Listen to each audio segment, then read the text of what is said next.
আজকে কি বানাচ্ছি বলো তো? মা মেয়ে মিলে রুটি বানাচ্ছি। এটা কিসের রুটি বলো তো? এটা চালের রুটি। চালের রুটির সাথে যদি মাংস কষা হয় তাহলে তো আর কোনো কথাই নেই। আর আমরা মা মেয়ে মিলে তো আজকে বানিয়েই ফেললাম রুটি আর গোস্ত। আসসালামু আলাইকুম, সবাই কেমন আছেন? আশা করি অনেক ভালো আছেন। আমিও আল্লাহর রহমতে অনেক অনেক ভালো আছি। প্রথমেই মাটির চুলায় রান্না করে নিচ্ছিলাম, পানি সিদ্ধ করে নিচ্ছিলাম। ফুটন্ত পানিতে পরিমাণ মতো লবণ দিয়ে আমি আটাটা সিদ্ধ করে নিয়েছি। সুন্দর মতো আটাটা আমি গোল করে নিয়ে দেবো, 3টা খুমির করে নেব। আর আমাদের গ্রামীণ অঞ্চলে কিন্তু অনেক সুন্দর করে চালের রুটি সবাই বানাতে পারে। আর আমার কাছে তো অনেক ভালো লাগে। তোমাদের কাছে কেমন লাগে অবশ্যই বলবে। আর তোমাদের কাছে একটা কথাই বলতে চাই, তোমরা যারা সাবস্ক্রাইব করো তারা আবার আনসাবস্ক্রাইব করো, তোমাদের চ্যানেলেরও কিন্তু ক্ষতি হবে, আমাদের চ্যানেলেরও ক্ষতি হবে। তাই বলছি, প্লিজ তোমরা এরকম করো না। যারা সাবস্ক্রাইব করবে তারা অবশ্যই ভেবেচিন্তে করবে। না করলে প্রথম থেকেই করবে না, কিন্তু পরে যে করে আবার তারপর আনসাবস্ক্রাইব করবে, এটা কিন্তু চ্যানেলে অনেক বাজেভাবে দেখায়। আর আমার আটাটা দেখো, অনেক সুন্দরভাবে আমি মুথে নিয়েছি। তারপর একটা কাটিমের সুতা লাগবে সুন্দরভাবে চই করার জন্য।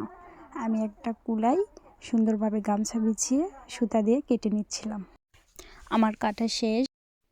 তারপরে আমি পিঠা বেলা নিয়ে একটু আটা নিয়ে আর একটা চই নিয়ে সুন্দর মতো আমি বলছিলাম। আর তোমরা রুটি কে কে বলতে পারো অবশ্যই বলবে। আমরা গ্রামে থাকি, তাই আমাদের সব কাজই জানা আছে। অবশ্যই আমার ভিডিওটি কিন্তু ফুল দেখবা।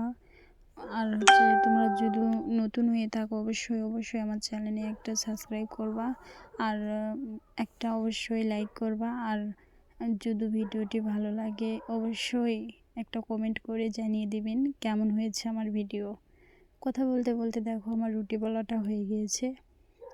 আর চালের রুটি কিন্তু অনেক পাতলা করতে হয়। আমি সুন্দর মতো এই তো বলে নিচ্ছি, সাথে আমার নানিও কিন্তু সাহায্য করছে। আর আমার মেয়ে সুন্দর মতো ভিডিও করতে পারছে কি পারছে না, কতটুকু পেরেছে আমি জানি না।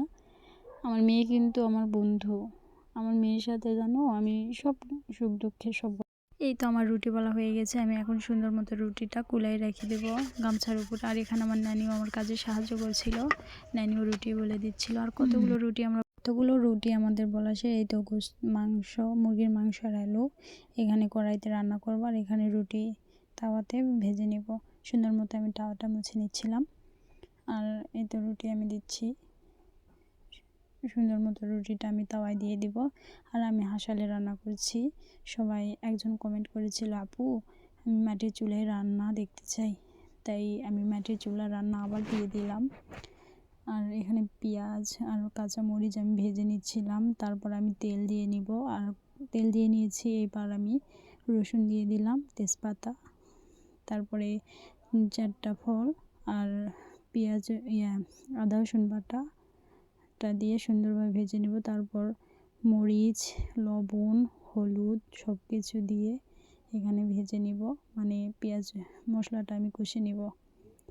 একটু পরিমাণ আমি পানি দিয়ে ভালোভাবে মশলাটা সুন্দরভাবে কষে নেব। উপরে দেখো কত সুন্দর তেল উঠে এসেছে। আর তারপর আমি মাংস আর আলুটা আমি দিয়ে সুন্দর মতো আমি ভেজে নেব। আর আলুটা একটু বড় করে দিয়েছি, কারণ গোস্তর সাথে আলু একটু বড় করে না দিলেই হয়। এটা আমাদের জমিরই আলু। সুন্দরভাবে এই তো আমি কষে নিচ্ছি।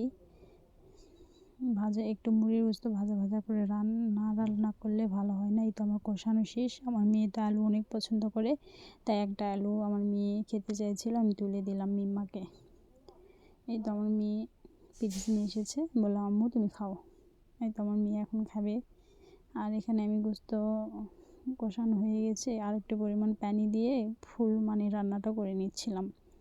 আর এখানে রুটি একদিকে ভাজছিলাম, রুটি অল্প কিছু আছে তাই আমি ভেজে নিচ্ছি। দেখো খ্যার পাতা দিয়ে জাল দিচ্ছিলাম, একদিকে ভিডিও করছি, অন্যদিকে আমি রান্নাও করছি। আর রান্না ওই কোথায় আছে যে রাঁধে সে চুলো বাঁধে, তাই আমি সব দিকেই সামলাতে পারছি। আর বাসায় কেউ থাকলে হয়তো ভিডিওটা করা হতো না, এখন কেউ নেই বলেই আমি ভিডিওটা করতে পারছি। আর তোমরা সবাই অবশ্যই আমাকে সাপোর্ট করবা আর আমার পাশে থাকবা আর আমার স্বপ্নটা তোমরা পূরণ করে দিবা। আমার স্বপ্ন আমি একদিন অনেক বড় ইউটিউবার হব। তোমরা অবশ্যই আমার স্বপ্নটা আমার পাশে থেকে পূরণ করে দিবা। আর এই তো আমার মুরগির গোশত আলু দিয়ে ঝোল আর সাদা রুটি হয়ে গেছে। অনেক মজা হয়েছে। সবাই ভালো থাকবেন, সুস্থ থাকবেন। আজকের ব্লগ এত পর্যন্তই।